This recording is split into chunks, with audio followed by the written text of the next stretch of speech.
Hindi porket kasama ka sa listahan, aalis ka na walang paalam. Nagsabi ako sa General Affairs. Lumabas ako dahil gusto ko mabago ang desisyon mo na isama ako sa mga under probation. Mukhang hindi nga tayo nagkakaintindihan, Miss Chang. Ang sa akin lang. Hindi ganun. Ang totoo, thankful ako sa mga sinabi mo sa akin kanina. Dahil na-realize ko na ang kumpanya mabait lang sa'yo hanggat kailangan ka. At bibitiwan ka kapag hindi na. At gumagawa ako ngayon ng paraan para hindi mangyari ang kinatatakutan ko. Bababae nito? Ay, hindi. Hindi.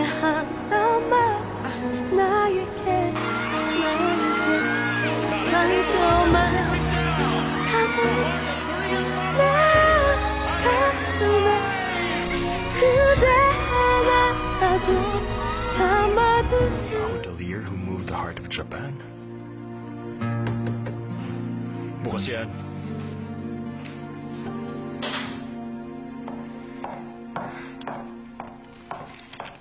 Pinatawag mo raw ako.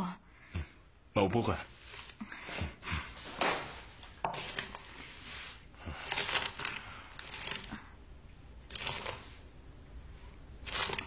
Oh, ito yung... Muntik na mailagay sa peligro ang reputasyon ng hotel natin. Pero nagawan mo ito ng paraan. Hindi na dungisan ang pangalan ng hotel. Mas bumango pa to. Kaya gusto kong magpasalamat sa'yo. You did great. Wala pong anuman. Grabe. Parang hindi totoo ang nakikita ko. Sobra yata. Simple lang naman ang ginawa ko eh. By the way, starting today, gusto ni Chairman Lee na ikaw ang magmamanage ng hotel rooms bilang additional task mo. Ibig bang sabihin, magkakaroon ng chance na makapag-apply ako as general manager kapag may opening tayo? That's right.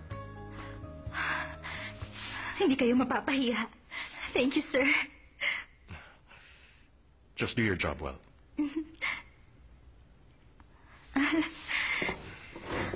Sir, sandali lang. Pwede ko ba kayong imbitahang mag-dinner mamaya? Ang totoo kasi, marami akong gustong ikonsulta at ihingi ng payo sa inyo. Pwede po ba?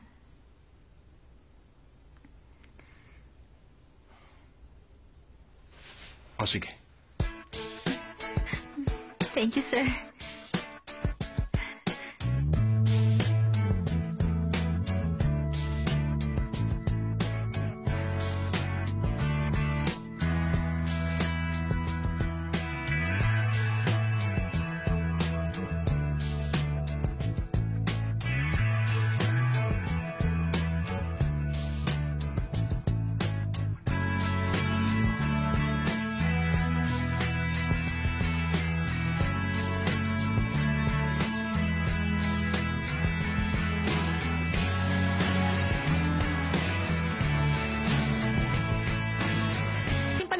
Kinood, ha? Ng mga otoridad sa dahilang pamimeke ng diploma. Maraming salamat sa inyo, ha?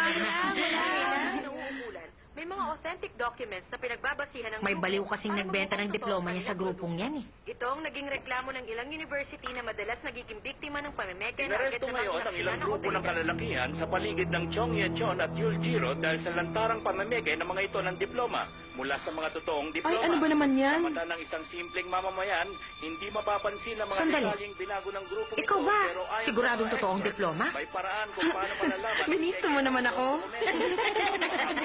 Ikaw, ah. Sis po, mga gang ng pulis mo kami. Ano ba naman yan? Papahinga kami. Nakakarating kayo. Nakubad ka pa. Pasensya na. Hinahanap namin si Bakit po, Miss sir? Jamie Ako Moon. po yun. Ako ang hinahanap nyo. May problema po ba?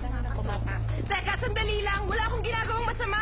Maniwala kayo. Wala akong ginagawang masama. Sandali lang. Ano po problema? Bakit biglaan niyo na lang siya dinadampot? Iniimbestigahan namin yung pamimeke ng diploma. Pagdating sa presinto, malalaman mo Ano? lahat. Teka lang, wala akong kinalaman dyan. Teka, sir, maniwala kayo. Ay! Anong gagawin natin? Ganito, kontakin mo yung PR department para maimbestigahan to. Sabihan lahat na walang magsasalita, ah.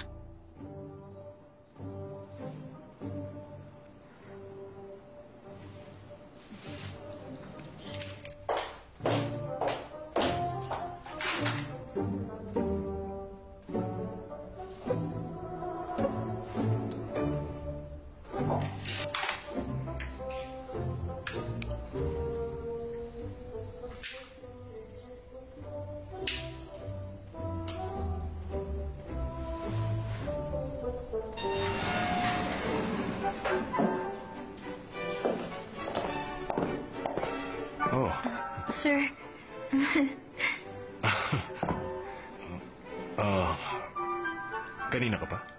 Hindi, sir. Kakarating ko lang din po. Mabuti. Halika na. Okay.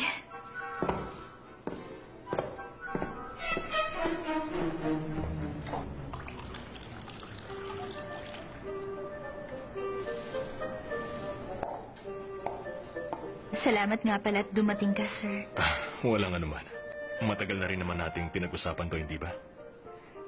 Basta ngayong gabi, handa ako makinig ng mga advice. Nakakatuwa ka talagang kausap.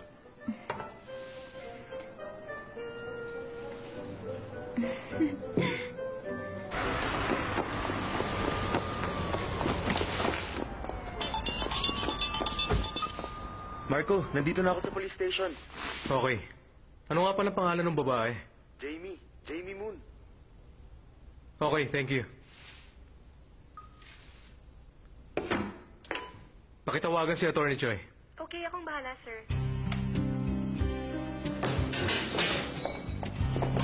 Teka, sandali lang, sandali. Ano ba talaga ang ginawa mo, ha? Ay, nakakaloka ka. Hindi ko po alam.